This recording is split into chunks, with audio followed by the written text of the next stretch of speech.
All right, good afternoon, everybody. Hope that lunch was excellent, or at least as excellent as mine was.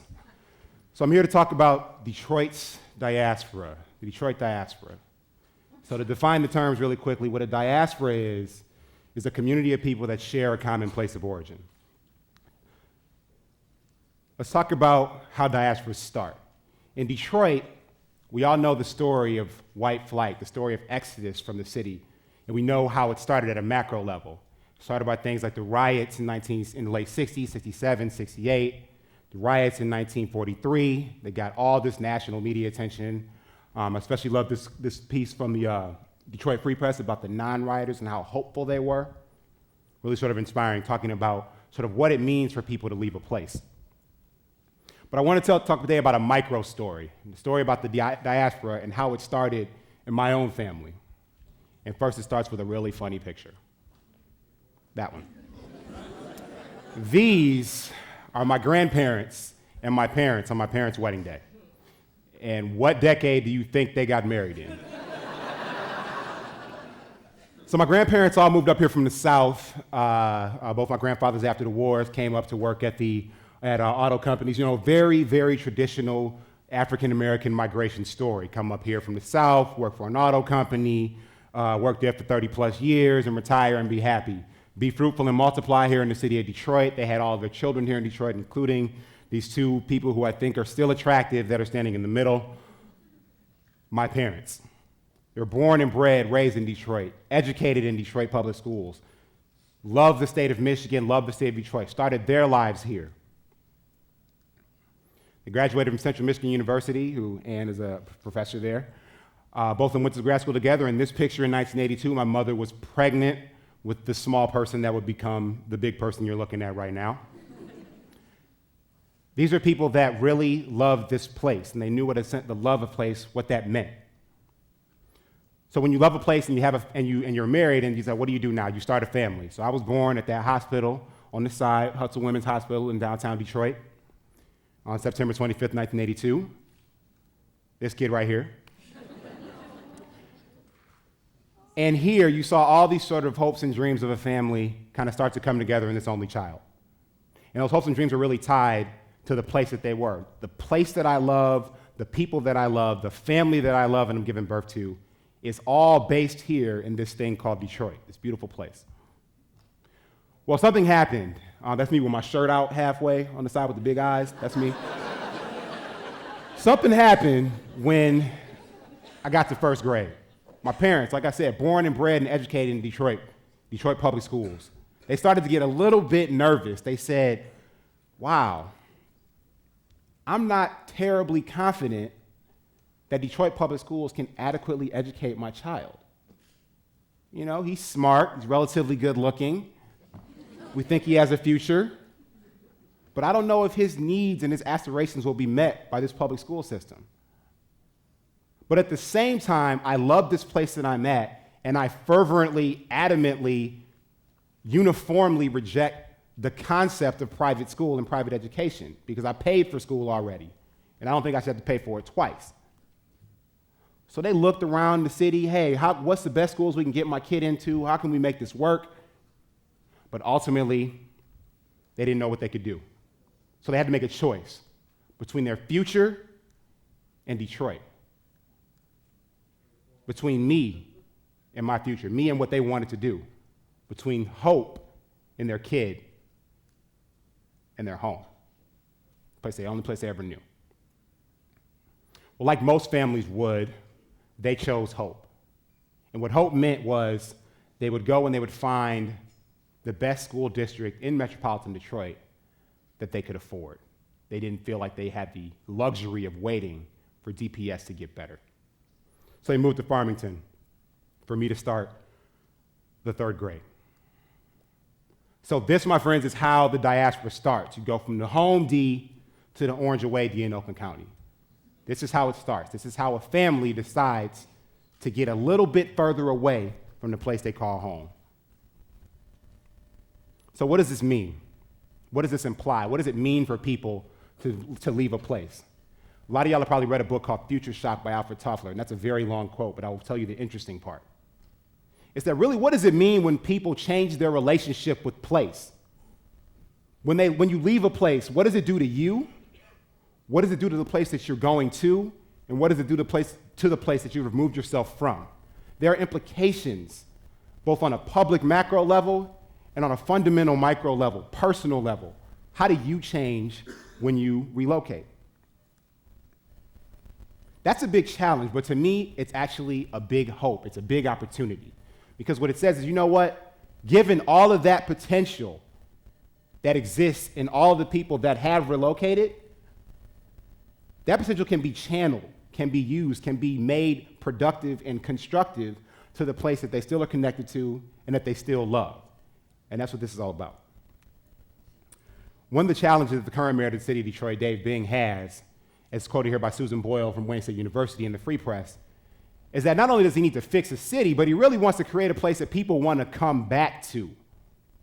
And they want to do that because all of this money and all this energy and all these resources were spent in creating great people. Over the last 50 years, Detroit's primary export has not been automobiles, has not been steel products. It has been little kids, it's been children, it's been people, well-educated, highly talented, highly skilled, very ambitious. These people have left. The mayor's challenge, one of the many, is to try to recoup some of that investment. Say that, you know what, maybe your talents are better served here, better used here, better utilized in this place.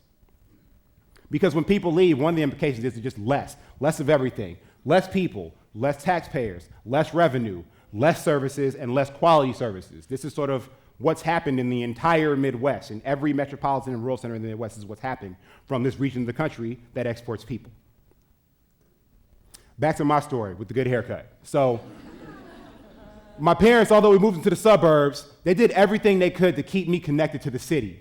That was through extracurricular activities, through basketball. I played a lot of basketball all over, up and down the east and west sides of Detroit in some of the worst gyms you have ever seen.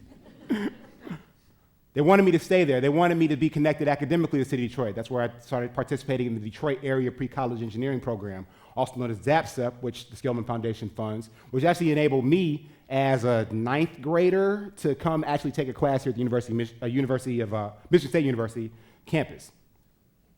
I have family all over the city, and I spent time with them all basically every week. I spent 6 days a week in the city of Detroit doing things related to the city of Detroit and for the city of Detroit. They wanted that connection because they knew a connection to place was important.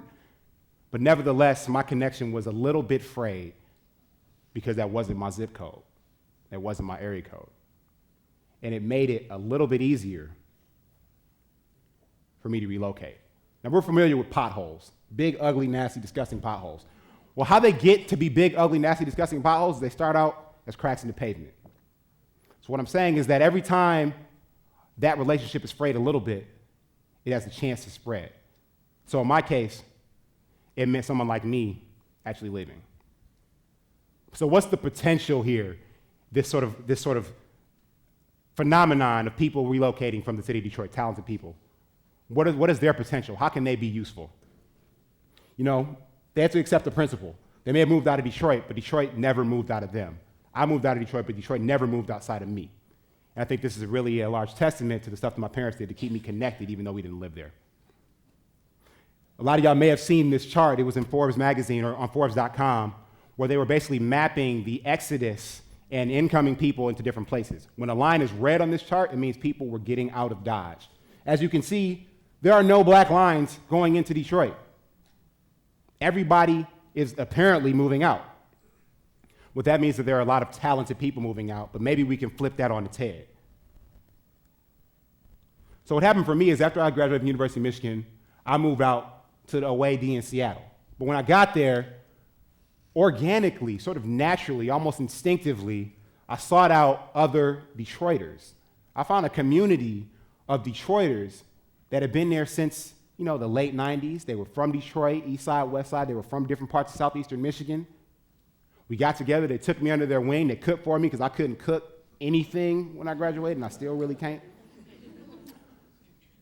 They took me in, and we talked. And what did we talk about? We talked about Detroit. We talked about home. We talked about our families at home. We talked about Detroit politics, and in the mid-2000s, there was a lot to talk about. and it made me feel comfortable in this new place. That Detroit community nurtured me in this unfamiliar place. I found the same thing when I moved that away, D, from Washington to Washington a little bit later, about a year and a half ago.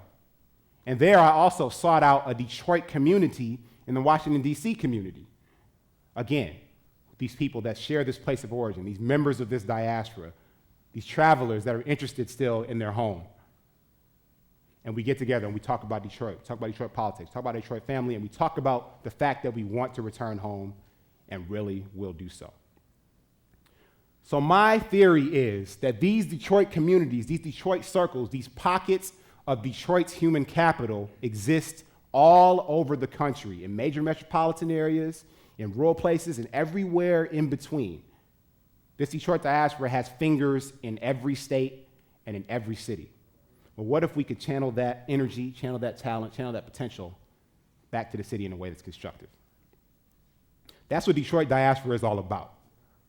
It's about connecting people to one another in these sort of foreign cities, if you will, these Detroiters to one another, to help them feel a place of home, help them feel comfortable, help them be successful and grow as people, but also maintain their connection to other people that share that, maintain their connection to home.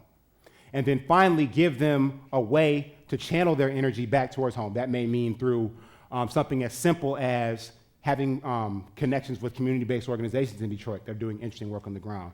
That may mean linking up with nonprofits or philanthropic organizations. That may mean building relationships and forming partners with public institutions and public infrastructure.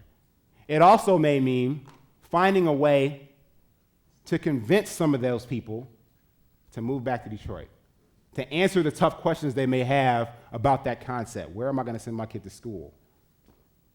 Is the city safe? When are y'all going to get a grocery store? These are real questions that people have, and answering these questions is important to convince somebody to do something that's crazy, to uproot them and their family and move. What if Detroit Diaspora can help you provide answers for that? You can imagine one of these Detroit circles in Los Angeles or Las Vegas having a conversation, those people with the city administrator, somebody from the police department, saying, you know what, here is what the TikTok is on whether it's safe or not. Here is the trajectory for Detroit public schools to adequately educate the child that you have and you love so much. I mean, the reality is, everyone, that the people that relocated, they did so as individuals. They were personal, individual, singular decisions. I'm moving for money, I'm moving for love, for a job, whatever. But I submit to you that these people, that this diaspora, that they'll join me in wanting to return as a people. We left as persons, but we can return as a people together. Detroiters from Detroit and for Detroit. So to be part of that, go here and sign up. Thank you.